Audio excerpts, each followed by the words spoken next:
So, yun nga, isang magandang araw sa ating lahat mga kusinero, mga kusinera, mga kaluto. At ngayong araw na ito, ako'y magpapalambot ng kal na manok sa pressure cooker para madaling lumambot mga kaluto. Alam ganyo mga kaluto, ito yung sinasabi kong kal na ito ay natimbang na 5 kilo, 4 na kilo. At kaya ito sa pressure cooker natin palalambutin dahil ito ay medyo maedad-edad na at magulang-gulang na. Ay kapag sa pressure cooker ay madaling palambutin. Ito bali ay 4 na kal itong aking ginayat na ito, itong aking pinakatay na ito.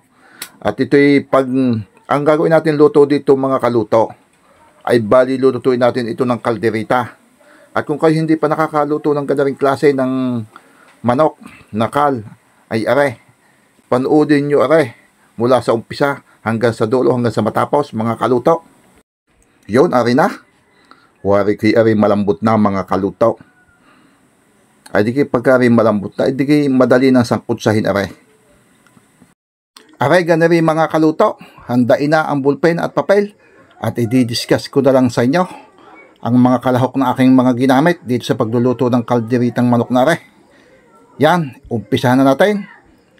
Carrots, patatas, pickles, rino, tomato sauce, pineapple, bell pepper, hot sauce, green olive, peanut butter, sarsapirin, bawang, sibuyas, paminta, no-cube chicken, at oyster sauce. Oh, wala na akong maisip kundi arinawari ko lahat mga kaluto. Arina yung kumpletong sangkap na aking nabanggit. Ay kung may kulang pa, ay di bahala na kayo kung anong kulang.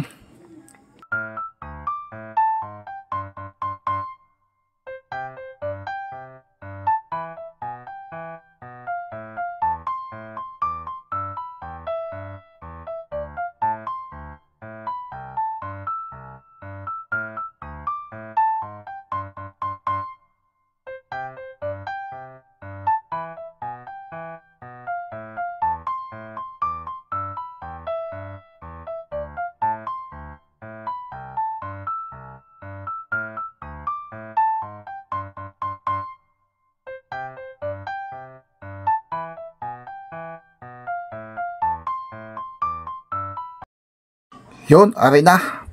Siguro'y panahon na at oras na ng tikiman mga kaluto. Oh, na ang sinasabi ko sa inyo. Ay talagang napakaayos nga. Talagang manok na manok ang lasa.